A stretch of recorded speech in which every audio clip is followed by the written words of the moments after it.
what am I giving to the next generation? So what am I giving these kids that enable them to create wealth, to go through problems, to go through stress and strife and, the awfulness that the world seems to be in today, and come out and go, I can do this because I know how.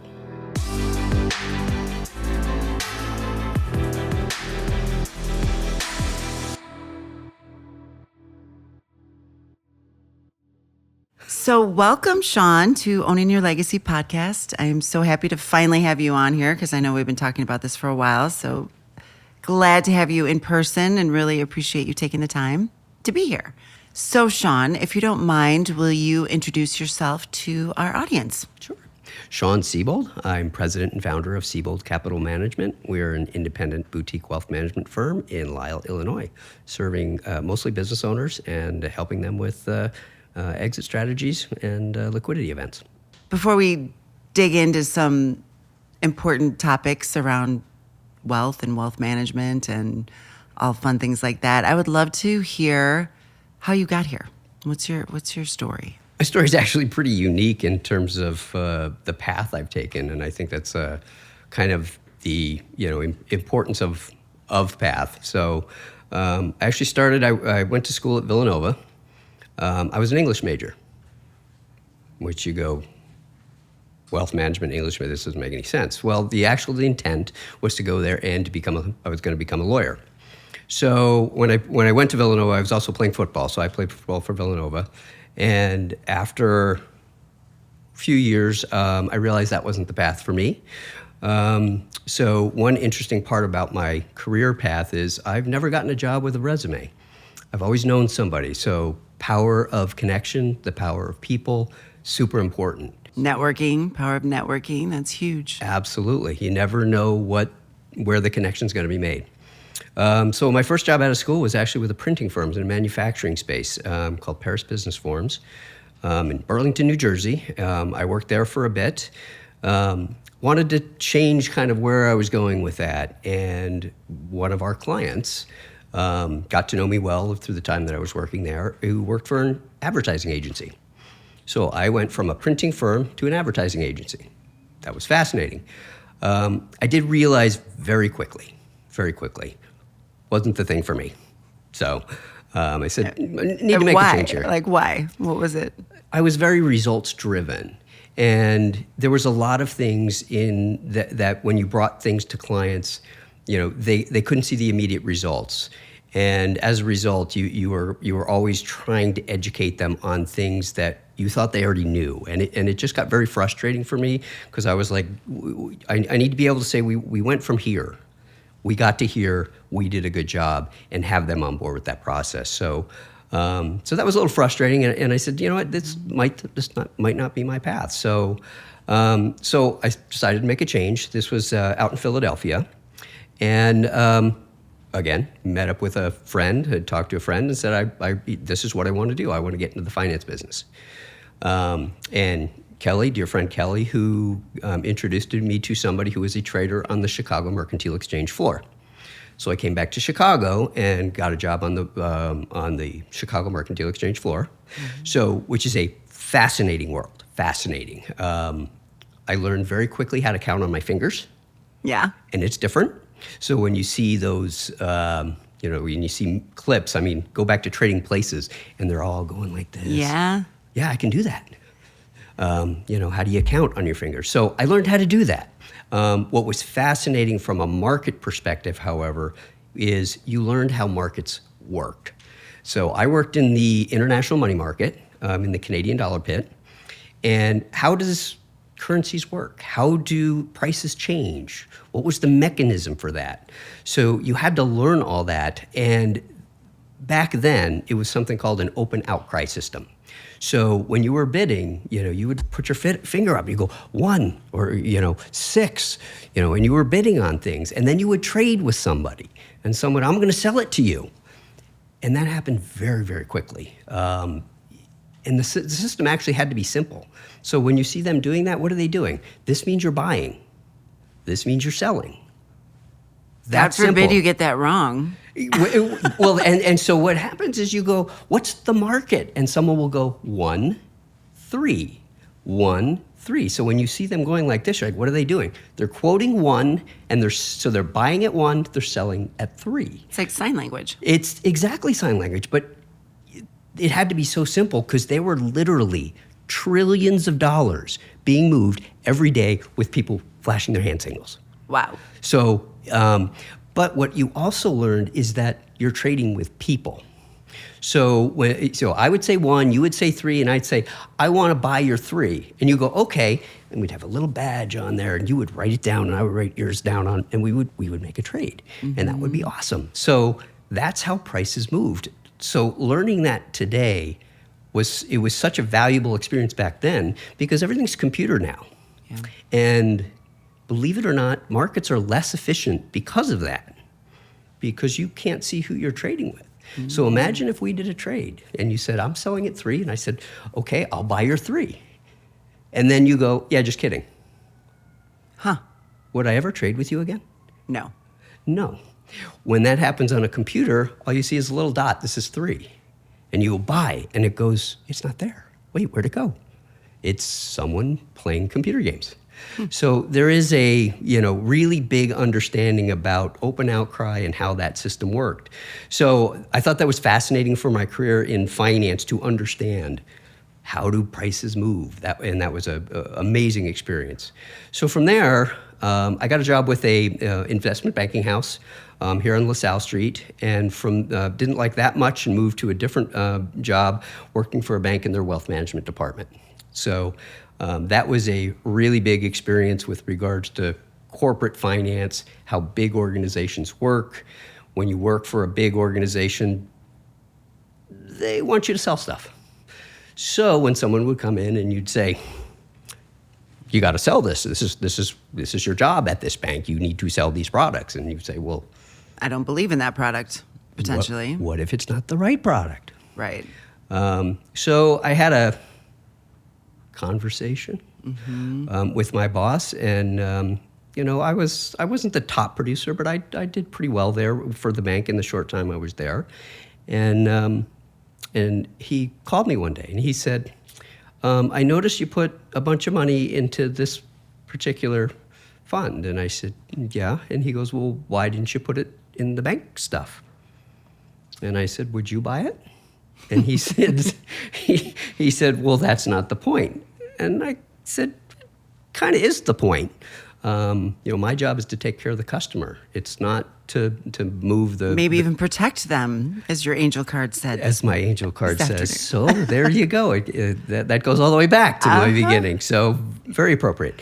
But that was the impetus for me going, this is not the way I want to work with people. I know I've shared with you the story of my mom when way back when she had an American Express wealth management person and ended up exactly what you're saying, that they were forced to only use that product, and she ended up losing a lot of money. And it went to court even, and she won because it wasn't the best intentions for her, So that's hugely important, I think, even for listeners to know. Be careful that whoever you're using to help you with these major life decisions isn't tied to a product. Correct, and that is it's a major challenge in the industry. There's lots of rules and regs. I like to say they're trying to force morality. So let's make it legal. You have to be moral. Instead of you just should be. Well, it's a little baffling to me. I mean, they just came out with what's called a fiduciary rule. Well, what's a fiduciary rule? A fiduciary rule means you do what's in the best interest of the customer. And I said, you need to make a law for that? Wow. That doesn't make sense to me. Then you left that bank, it sounds like, because of really ethics and values. Well, ethics, values, and you probably got fired. I was not moving up management ranks. Let's just put it that way. I mean, if you're going to do a really good job selling and believing in what, which is fine. If it's a great product and all the clients, they need it, Absolutely. If it's a mediocre client and your client's going to pay too much, or performance numbers are not going to be where they need to be, or there's other risks associated with it, so I'm going to fall inside of the client every day. And when you're working in a big organization, that's not what's driving them. Now, when they come down and say, and the conversation I had was, good old Chuck, he called me and he said, you can't do this. And he goes, and I said, well, this is the way I work. This is the way I operate. He goes, the next time you do that, I'm going to have to fire you. And I said, okay, I'm willing to accept that. So I knew I had to make some changes. So I actually took a stint. I again, moved laterally on this one because I wanted to check out some other things in the world. And at the time, I was getting my MBA at Northwestern. And I took a job, again, through a friend, working with Anderson Consulting, which was fascinating. So enjoyed looking at big consulting firms. At the time, we were the largest purchaser of travel services in the world, which made traveling very easy because you called up the travel agency and you said, I'm from here. Oh my God, you're getting the suite. You got everything because there are 60,000 employees that were all using that travel agency. Oh. So flying to London was fun. Flying to Business class. And there were rules. So if the rules when I was there, 8 hours. So if your flight was over 8 hours, you could fly business class. Or if you were doing work the same day, you could fly business class. The challenge was O'Hare to Heathrow is 7 hours and 40 minutes. Yeah, I've done that flight a few times. Yeah, I'm sure. Yep. But what's Heathrow to O'Hare? It's like 9. So you got to take the average, right? Oh, there you You're go. going both ways, right? You're right. That works out well. So it worked out well. But again, looking at how big business worked, and actually I drew a little bit on my advertising experience because what my role was there, I was worked in an organization called BPM, and we were tasked with getting information on clients of Anderson Consulting. Because when you're a big firm, your guys in London have no idea what your guys in Sao Paulo are doing. They have no idea what your guys in Madrid are doing or Philadelphia or Texas. They don't know. So how do you get this information to partners dealing with clients? How do you say, hey, client in England, I know you're working with BP, we're doing this big project. How do you bring that service and that deliverable to the people in Sao Paulo? So I would go and interview all the clients. Why are you working with us? I'd set up in a room very similar to this. Put it on film. Let's see what you can say and create testimonials and things like that.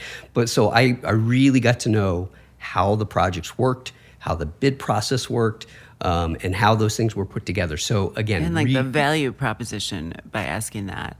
So what did BPM stand for? Business process management. Oh, okay. So when at the time, and this, I'll date myself here, this goes way, way, way back, obviously 20 years or more. So BP doesn't do their own IT because if you're a good IT guy, you don't want to work for an oil company. If you're a good IT, you want to work for a consulting firm that does IT. So you're going to go work for Anderson Consulting and they'll put you on the BP account. So all that IT is going to be done by Anderson Consulting. There could be 100, 200 people on that account. But so you look like a BP employee, but you're not. So business process management was all about outsourcing these things. You could outsource call centers. You could outsource IT was a big one that we were involved in. So we did a lot of that work with big Fortune 100 companies, and that was that environment. So that was again super rewarding, super fun, seeing the world, flying around. Becoming a platinum member on American Airlines in less than 6 months. Wow. Never home. But that also drove me into some really interesting career decisions. And I remember the story very, very well. We were on a big deal and we were in Baskin Ridge, New Jersey. We were in a nondescript business office somewhere, and we were putting together, and I say we, there was a team from Anderson, there were probably 30 people on the team, and we had to put together a bid packet. So what are you guys going to do for this customer? Okay, so everybody's putting together data, and probably there 3 or 4 days. And I remember this really clearly. I was working, it was probably 9 o'clock at night, putting together some stuff. We needed some data from some of our other partners around the world. And I saw a woman in the corner on her phone, 9 o'clock at night. I'm sorry, honey, I can't make your game. I missed it. I can't be that person. Yeah. And at that point, you didn't have any children yet. I did not. And I said, I can't do that. So really enjoyed the opportunity and said, this is not going to work long term. It seemed like people at Anderson and in that kind of lifestyle, there is a burnout rate and a burn rate that they end up definitely having to move on and do different things because it's unsustainable. The business model, you want some people at the high levels. I mean, the partner's job is to, take care of the clients and bring in new clients. I mean, that's their role. You will have some of the people that they're going to have to work a lot. And it's a amazing experience. But you say, is this my life? Is this what I'm put on the planet to do? And am I willing to give up the things that personally I will value higher? And maybe it's a pay your dues kind of moment too. I think Right. all of us have, and I even think this generation too needs to know there is a pay your dues kind of moment, right? Well, that's the hard part, because would I look at this and say, no one ever do that? I'm like, no, it's an amazing experience. It's there's a reason. I mean, I'm a big sports guy. There's a reason you have practice. There's a reason, when football season starts, there's 2-a-days. Yeah. You need to get prepped so that when the time for you to perform comes, you're ready for it. When you work with these organizations and they put you through the paces, you're going to come into an environment where you're going to have to make a decision, and you're going to go, here's how this decision was made. Here's how it was successful. Here's how it failed. I learned from that. Now I can be comfortable making a decision for myself, for my team, or my new company on how to move forward. Did you go straight from there to your company then? Well, that was interesting because so I'm working for Anderson. I'm flying around the world, and I had actually had a few clients call me at my house. So my old clients from the bank called me at my house, and they said, can you help us? Oh. And I said, and these are not, these are pretty significant dollars in terms of their wealth. I said, well, I've been gone about a year. Hasn't anybody, they said, we haven't heard from anyone. Huh. And I went, oh. I said, well, here's what I'm doing. So if you don't mind, if it takes me a couple of days to get back to you, if I'm out overseas or something, then yeah, I can help you. And they said, okay, good. It's better than what we've got now. So that was the beginning of your So business. that was the beginning. And then, so that went from referral to referral to referral. And then I had to obviously quit Anderson and started the company full time. Wow. And So what year was that? That was 1998. Wow. 1998. Very cool. So let's kind of dive into what you do for your clients, and me being one of them, I kind of know intimately well. But I would say I would love you to tell a story, and it can even be me, of clients that don't even know that they need your advice and how you get them there. There's a lot of stories around that because, our clients are smart.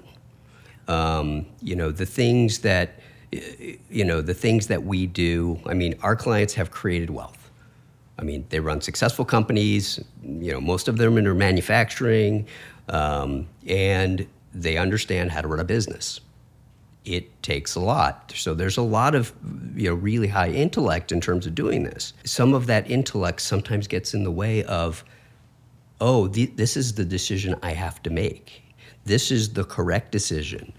We're working with a client right now where they're in the process of selling their business, which is what we do a lot of, and prepping that and understanding the ramifications. we're talking about structures and what they want to do. And when you talk to different advisors, they all give you different types of information. Accountants, they're going to save you on taxes. Lawyers are going to protect you from a legal perspective. They also want to save on taxes.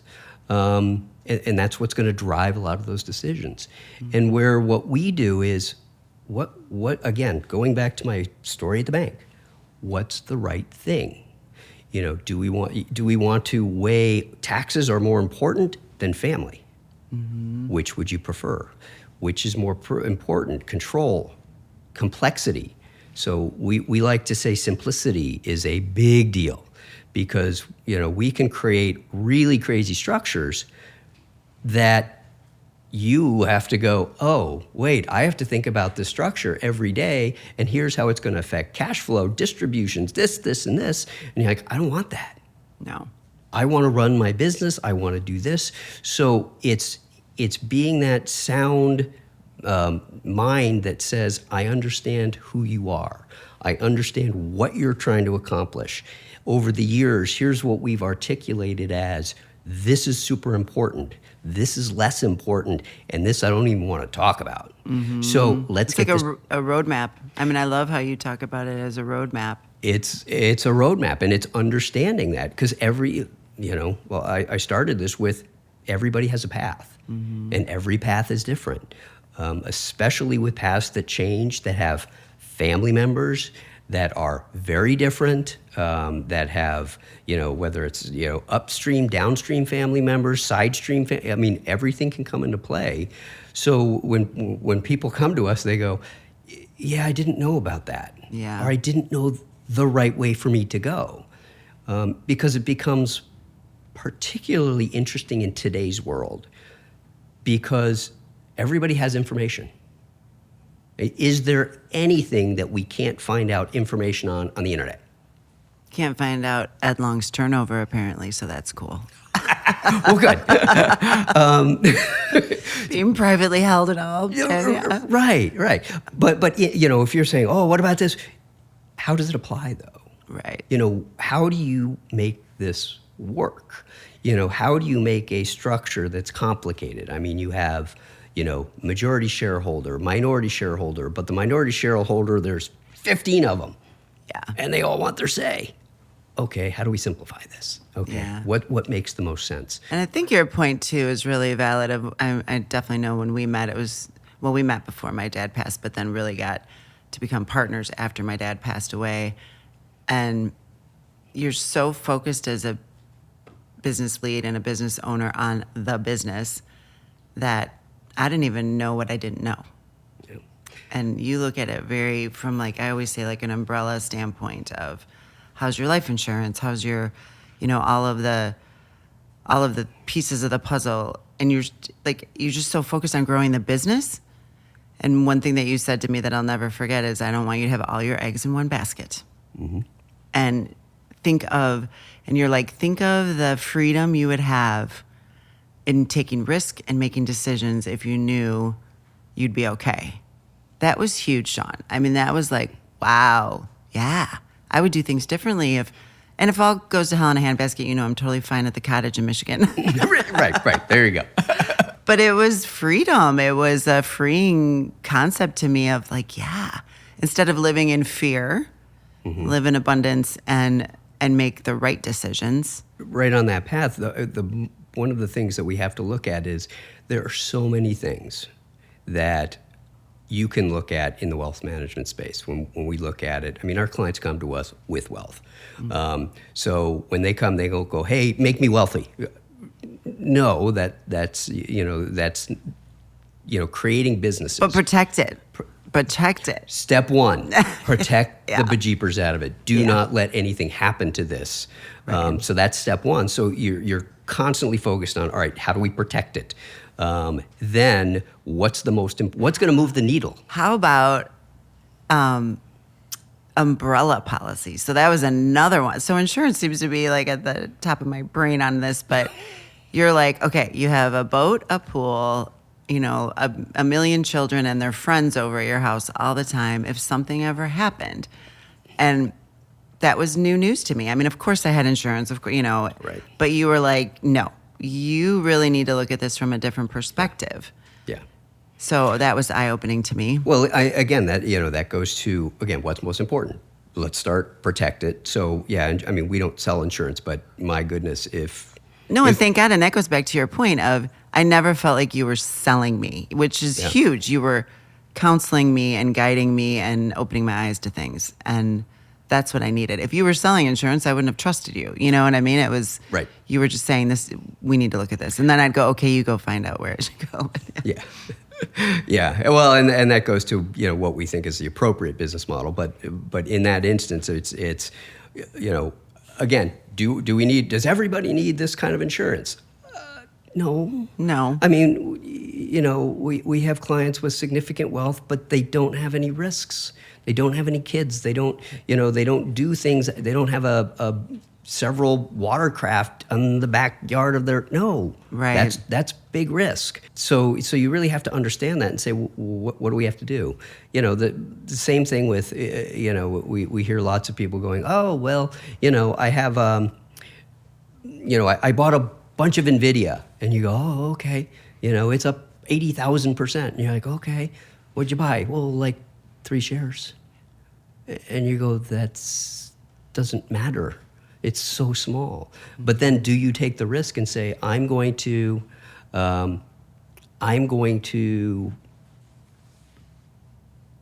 put 20, 30% of my net worth in a stock that I don't know much about? You go, that's crazy. I wouldn't do that. So it's understanding what moves the needle for a client, what's important for the client, and that's where I think we. And what's have the most important and timing too. Back to kind of that roadmap. I love listening to you and Michael Hart's talk. So Michael Hart's is a estate planning lawyer who's brilliant, and the different perspectives, like you said, Michael Hart's is all about protecting and getting assets into like a trust and protection from death taxes and what have you. And you're always like, well, it's timing, it's like, is that the right time to do that? But I think it's like the yin and yang of hearing the conversation.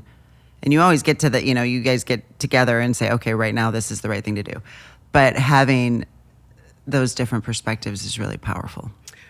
They are, and that's why when we work with clients, the team is super important. Yes. It's working with the accounting firm, it's working with the legal firm, it's working with the insurance people, it's understanding them, but also understanding where they're coming from. I mean, so where's everybody's incentive, and what's our incentive to do things?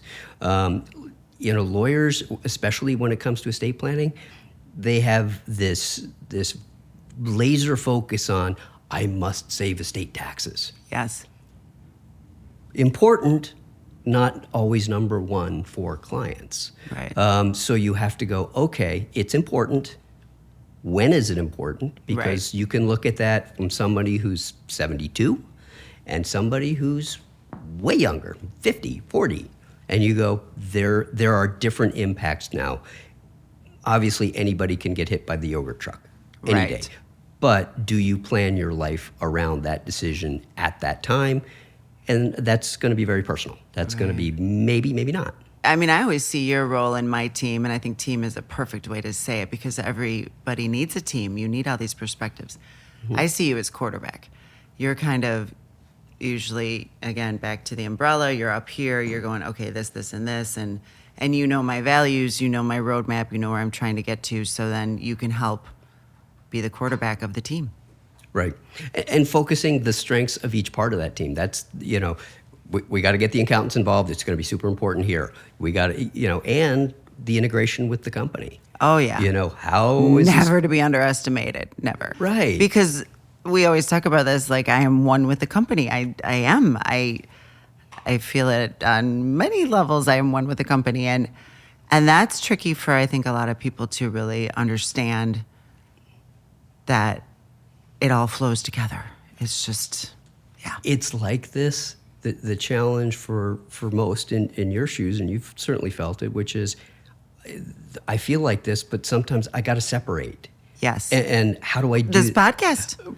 Right. I mean, we just recently were talking about that of there are certain things I want to do that really are different and separate than the company. And how do I structure my life that way? And I'm sure I'm not alone in that. Well, it's how do you structure your life personally, the things you do? How do we structure things legally? How do we structure things accountant-wise or accounting-wise, tax-wise? All super important. And, you do have to have a focus. And that's why when we take on clients, it's a process, because if somebody walked in and said, hey, what should I do? I'm like, I don't know. I don't know you. Right. You have got to get to know your clients intimately well. Yeah. I mean, how many kids do you have? What's their status? What do you is it a blended family? I mean, all of these things will drive, that's a good decision, that's a bad one. Yeah. And not because the strategies are bad, it's because it won't work for you. Yeah. Hey, I've got this really, really complicated, trust structure that we could do this, and it'll save you like $100,000 on taxes, but you'll have to run your life like this. Right. Some people will go, that's, I want it. And some will go, wait, I'll have to do what? I'll have to do all these filings. No, I don't want to do that. And it's understanding, how does that work? And how does that, can you go down that road to solve a problem? Right. Again, going back to what's the right thing. And in this world, in the world that we work with business owners, the right thing is, business, personal, family, taxes, estate planning, investments, all of those things have to come together as a part of it. Mm-hmm. The downside, it's a lot of data. I mean, you've seen a deck and you're like, I don't want to see all that. Which you don't. But it's give me the summary. Give me exactly what's the important stuff, and how do we focus on that, and how do we go? We're in the right direction, because and our clients also know this, and there's risk in business. Business goes up, business goes down. Yeah. We have great quarters, we have really lousy quarters. I think another thing that you really help with is like, what are the key measures? What are the key drivers that we're looking at? Are we investing in the right stuff to make sure that the business is going in the right direction? And if not, let's adjust. Yeah. And that's, that we get a lot of that from our SAGE group, which is huge. It's our mentoring group that holds us accountable. So I kind of want to switch gears a little bit, but it's kind of connected because you touched on kids. And I think that... You have more. Yeah, I got a few more. I got a lot. And but I think even beyond, obviously business owners, this kind of affects everybody that has children, and you're trying to teach them good money habits, right? It's just downright good money habits. So talk about that. And I love your philosophy too on like college, and so many of the listeners are probably dealing with that of like, how do I put my kid through college? And so I think you've got some great insights on a lot of those topics. So I'd love you to touch on that. This is it's a challenging topic because we have emotions and rational behavior conflicting. And this is where, again, putting somebody in between and saying, let's I understand the emotions, let's get to rational. So what do we all want to do as a parent? What do we want to do? We want to protect and put our kids through school, and we were going to definitely protect you. We're going to protect them. And we feel obligated, don't we? We're going to make their life better than ours. Yeah. We're going to do all these amazing things for them, and they're going to almost make it too easy, right? Yeah. Here's the problem, right? They didn't get that bad experience. They don't know how to handle it. Anything in abundance becomes a negative. We like ice cream. If you ate ice cream every day for the rest of your life, you'd hate ice cream. Mm-hmm. We like chocolate. So on the food analogy, we can do that. The same thing happens with the things that parents give kids. It's, we'll make that happen. Oh, you want to do that? We'll make that happen. We can make that happen. Because generally the resources are there to make that happen. But there's so much love in a no. I was just going to say, this applies perfectly to this podcast in terms of your legacy. Yes. So watching that kid fail is the most painful thing, right? I mean, come on. But I know where you're going. But I was going to say, how many times you go, I can fix this.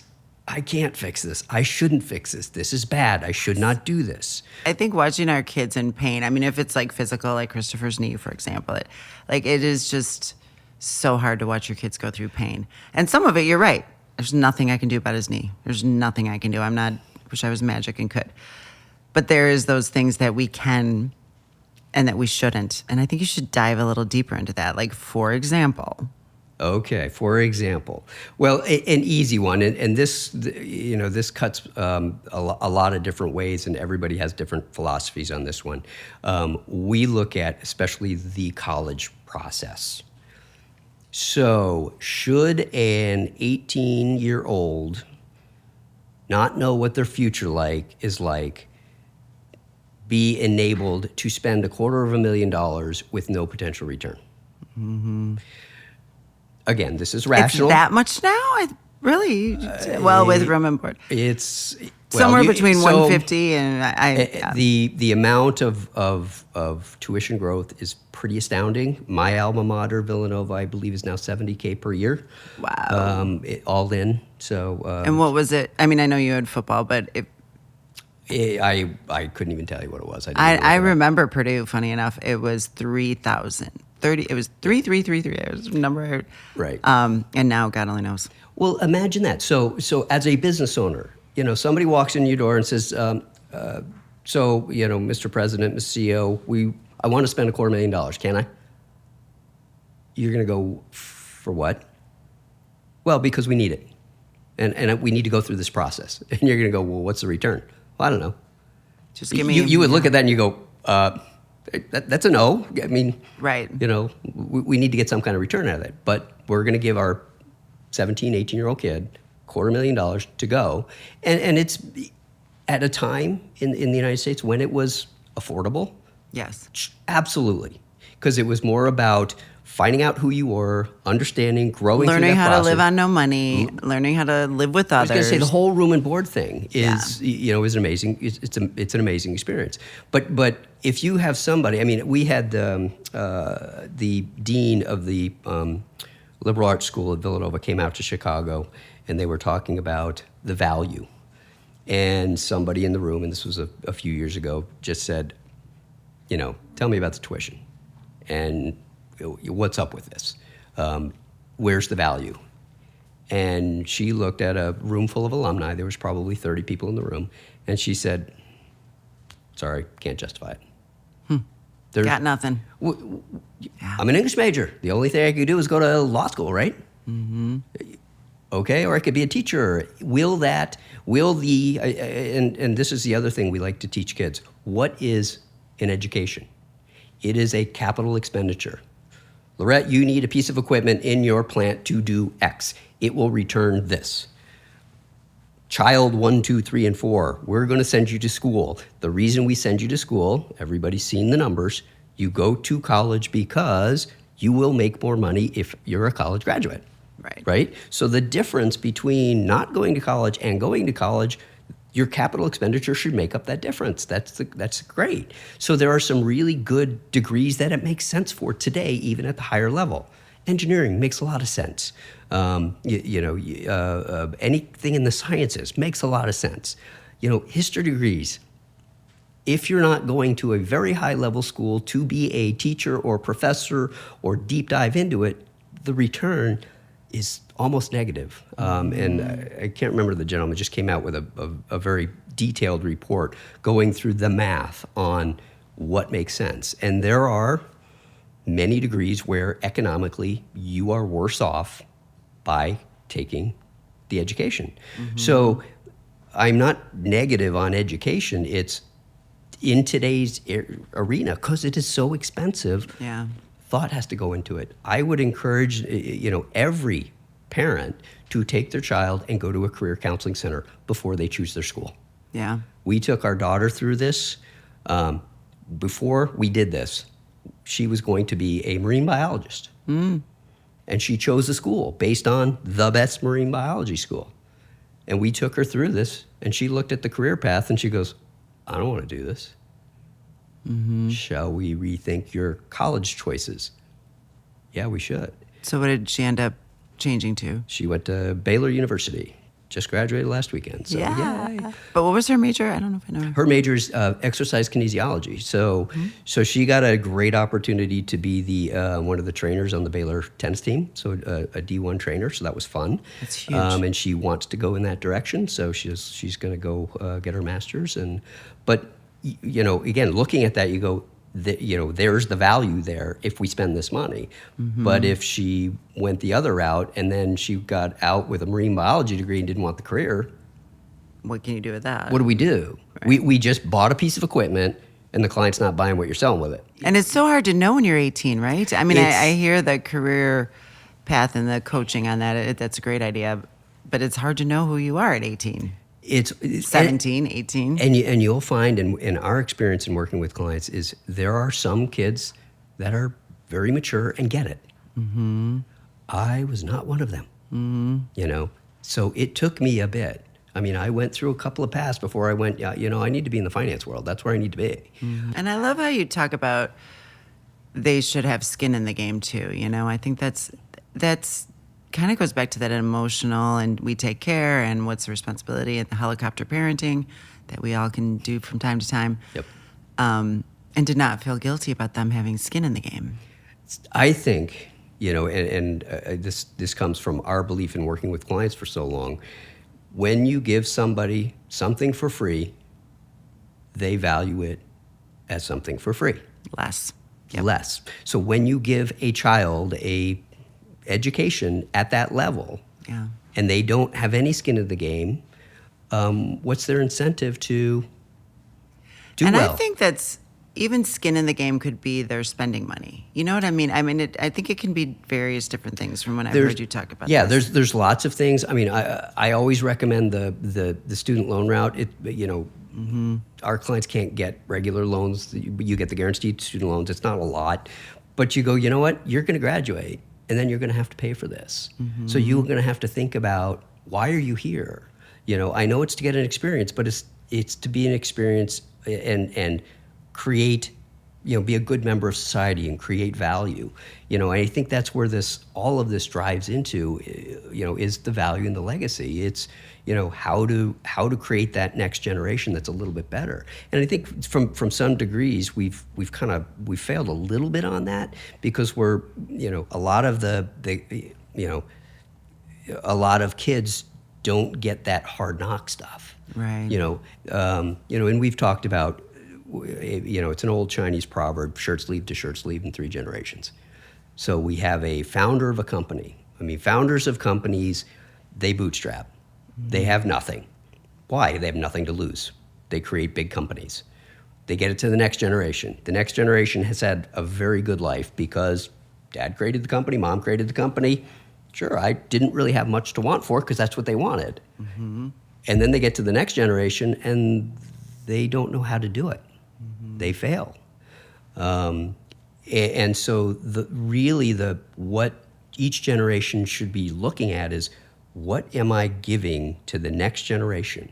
So what am I giving these kids that enable them to create wealth, to go through problems, to go through stress and strife and the awfulness that the world seems to be in today, and come out and go, I can do this because I know how. How do I get that to the next generation? Because if I go to my kids and I go, here's a trick for $10 million. Yeah. Are you going to want to meet that guy, or are you going to want to meet your kid who you gave $5 and said, turn this into 10 million? Yeah. And they do. I'll take that guy all day long. All right, how do you do that with kids? Because that's really a cool thing. And I know you're working with mine, so I love it. But I think that's exactly what you want, is the kid that gets it, of how do I grow it? How do I work really hard and grow it? Well, becoming wealthy is simple. Oh, yeah. I heard this story once, and it kind of rings true here. No, you want to be a billionaire? It's really quite simple. Solve $1 billion problem, and you'll become a billionaire. So the way work your ass off and make a lot of sacrifices. Well, the way in general to create wealth, it's easily understood. The way to create wealth is through specialization and trade. So Find something that you're good at that somebody else will pay you for. Oh, it's back to the hedgehog concept. We were talking about this very earlier. much back to the hedgehog. Now, and we've seen, this has been done in public so many times that we can see. We've heard of, companies that come out, and we've talked about the Nike story. Well, the Nike story is I made a waffle shoe that that we sold out of a back of a car at track meets. That was it. Specialized. That's what we did. We have the best, the lightest shoe. And we see that coming out today where people go, I'm going to specialize, and then they can build from there. Tommy John. They sell underwear. Now they're a brand. They're solving a problem that people will pay them money for. So as long as you specialize. Now, and you probably have some in the food industry. I mean, I think Chobani they're Greek yogurt, and they're doing a whole bunch of other stuff now. Yeah. So specialization of trade. And they're the best, the best Greek yogurt that they made a market that was totally saturated. Stand up and take notice. And an important part of that is also, it's not just coming up with an idea. So kids, it's not coming up with an idea. Mm-hmm. What's a really good idea is in today's environment where things are getting more expensive, you could get a lawnmower and mow your neighbor's lawn and make money. Yeah. And they go, yeah, you're right. But I'm going to play on my phone. But I'm not going to do it. So, Steve Jobs was really good at talking about this stuff. He says it's not the idea. It's how do you get it executed? Yeah. And that goes back to the sacrifices and the hard work and back to like what we want to teach our children and principles we want and values we want. I think that's the hardest part, and not being the helicopter parent. And you and I have talked about this a million times, but sports to me is huge. Gives a work ethic, and it's not us helicoptering, it's coaches really role modeling and mentoring our children. And I know there's many other examples of that, but just even getting a job, right? I mean, a boss, a good boss that's going to really stretch them. And I mean, again, think in some level, and again, this is hard in today's environment, but at some level, you've got to go, you know what, let's act as my kids are my employees. Mm-hmm. I want to be able to delegate to them, and I want them to be successful, but they're going to fail a lot. Yeah. But you want them to fail. I mean, if they're your kids, you want them to fail. I want to see failure. I want to see you get up from failure, because as we know, the only time you really fail is when you stop. Yes. But you have to keep going towards it. And that's the hard part in today's world. It's the guy, I love your one of your podcasts where they got a job and it was because they just kept calling every day. Mm-hmm. You keep calling. So when your kids are resilient, gritty, love the word get gritty. Out there. I mean, from that perspective, we like to give out for our clients' kids, we send them the book Grit. Angela Duckworth. She was tasked with going to the Naval Academy and the Air Force Academy and say, how do we hire or bring in people that won't wash out? Because this is really hard. And the only thing, it wasn't great SAT, it wasn't, activities, it was grit. It was, I love that word. Failed. I know there's a TED Talk on grit. I think that is, and how do you teach grit? I think it's life experiences, right? It's failure. Yeah. I mean, and getting back up. And to a great degree, this is why, when we hire, we look for sports people. And you don't see them very often. We've talked about this. I mean, and we want to see those that really know how to fail. And as you know, my kids are gymnasts, and gymnastics is a sport that's just insane, brutal. It's brutal. Playing football in college, I was like, no, I'm a football kid. Yeah, I want my kids to play football, and that's who I was. And my little guy comes out of his first gymnastics class, and he's wearing a T-shirt. Mm-hmm. That T-shirt says, if gymnastics was easy, they'd call it football. That's so funny. And I went, so I'm like, little dig on Dad. I watched them for about 2 months, and I went, it's not even close. It is so much harder. They're all hard, and I think I love talking to athletes, and especially really good ones that say, like, back to the grit concept, it's the getting back up and the shaking it off. And this goes to business too, because you know intimately I've made many mistakes and invested in things that didn't return. And that's hard. It gets hard. Like when it's a bad day, you go to that was stupid. I shouldn't have done that. And to shake it off is hard. I think the great lesson that to give to kids in that area is, is what you feel. And that's, every business owner goes through it. That was a stupid decision. That was stupid. And you just beat the bejeepers out of you. You're like, what was I thinking? Get your kids to feel like that. What did you do wrong? Mm-hmm. And let them do it. And let them learn the consequences. Mm-hmm. This is really hard because, I'm mom. So, let's see if mom fills out their application for college, and because mom did a good job and they got into a good school, what did we teach them? Right. Can they go out on their own and fail and get up and go, yeah, I'm good with that. And I earned it. And I earned the failure too. Yep. And trying not to kick yourself too long. I think that's the same. You want them to definitely go through the feelings, of course, and like to feel it, but then to go, okay, dust yourself off and what did I learn? And I'm not going to be afraid to take a risk again. And how do I move on? How do I keep going knowing, on Monday I failed, on Tuesday I failed, on Wednesday I failed, on Thursday I was semi-successful, Friday did it. Mm-hmm. Because most will stop at Monday. Yeah. It's sending out, requests for, getting a job. I'm in that process with get a job. Did you ask? Did you go today? How many times did you ask? Yeah. I didn't. I said, okay, so I'm going to come home and go, how did you do today? And he's going to go, I failed. Mm-hmm. Okay. And in some little small part of their brain, they're going, maybe dad will help me out here. Mm-hmm. And dad won't. Mom won't. Because what are we teaching you?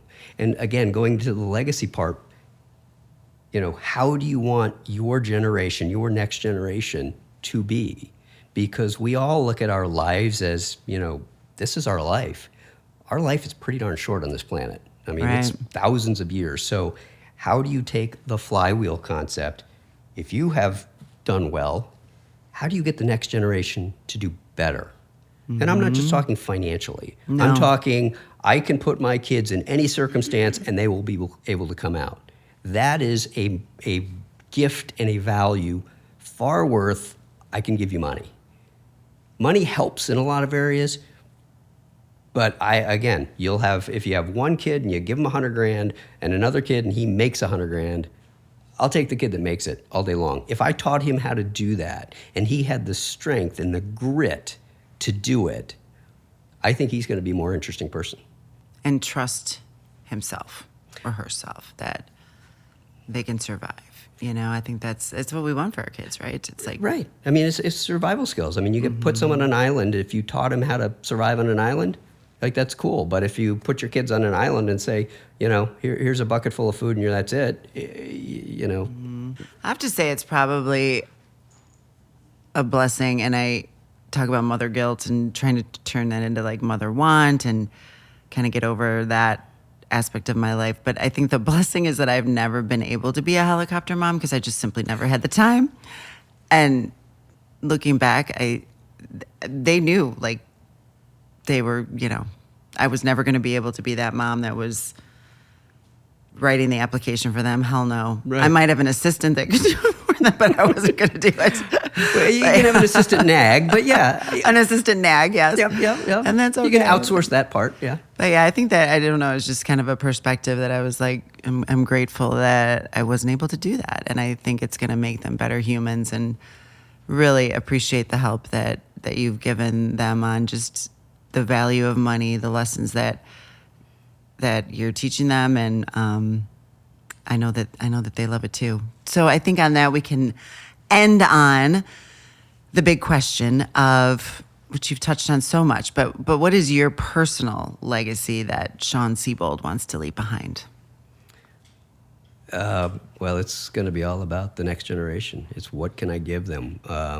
It's what can I, create in the company that I've created. So I've got many children. I look at, people that work for me as children. I look at my kids as children. And, it's about giving them all the skills to be confident, to be able to face adversity, to face horrible things, and to stand up and go, I get it, I'm grounded, I understand what's happening, and I can move forward. That's the big gift that I want to see. That would be my perfect legacy for them. I love that. It's there's some peace in it, It's very peaceful because you're like, even when I'm gone, they're going to be fine. That's a big deal. That's a big deal for me. That made me teary. Good job, Sean. All right. Thank you, Sean, so much for joining me and making me cry. I really appreciate it. It's been a great conversation, and I think hopefully a lot of lessons out there for people. So loved it.